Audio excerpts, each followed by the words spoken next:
السلام علیکم، بسم اللہ الرحمن الرحیم۔ آج ہم لیکچر نمبر 45 میں ہیومن نیڈس کی ہیرارکی تھیوری پڑھیں گے۔ یہ ابراہم ماسلو نے 1943 سے لے کر 1954 تک دی تھی۔ یہ یو ایس اے کا سائیکالوجسٹ تھا۔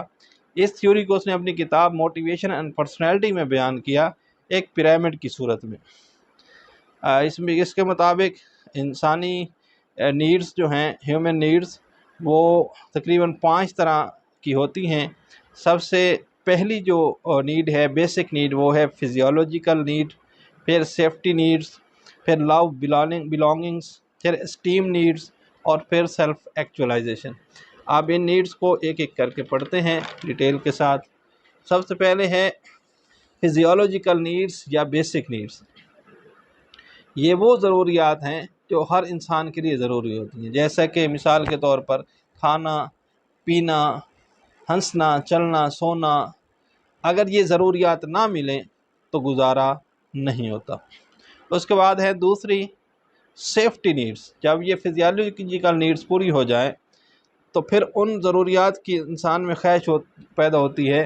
ان میں ہے ذات کی سیفٹی، جاب کی سیفٹی، وغیرہ وغیرہ۔ اس کے بعد تیسری ہے لو اور بلانگنگ۔ جب سیفٹی اور بیسک ضروریات پوری ہو جائیں تو انسان کی خواہش ہوتی ہے کہ اس کے گھر میں عزت ہو، لوگوں میں ان کی عزت ہو، معاشرے میں لوگ اس سے محبت کریں۔ اس کے بعد ہے چوتھی نیڈ اسٹیم۔ یہ ایکسٹرنل اسٹیم بھی ہو سکتی ہے اور سیلف اسٹیم بھی ہو سکتی ہے۔ جب پہلے والی تینوں ضروریات پوری ہو جائیں تو انسان کے دل میں خواہش ابھرتی ہے کہ وہ معاشرے میں ایک ایسا اچھا کام کرے کہ معاشرے میں اس کا مقام بن جائے، یعنی لوگ اس کی تعریفیں کریں۔ اور کچھ لوگوں کی یہ بھی خواہش ہوتی ہے کہ میں کوئی کام بھی نہ کروں اور معاشرے میں مقام بھی مل جائے۔ اس کو سیلف اسٹیم کہتے ہیں۔ یہ تقریباً ہر انسان کی خواہش ہوتی ہے۔ آخری ہے سیلف ایکچولائزیشن۔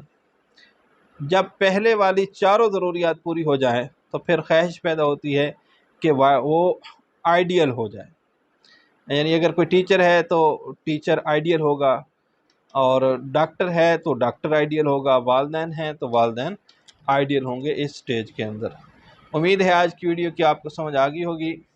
مزید ایجوکیشنل سائیکالوجی کی ویڈیوز دیکھنے کے لیے ہمارے چینل کو سبسکرائب کیجیے اور اپنے دوستوں کے ساتھ ویڈیوز کو شیئر کیجیے۔ اگلی ویڈیو میں نیکسٹ ٹاپک کے ساتھ حاضر ہوں گے۔ اللہ حافظ۔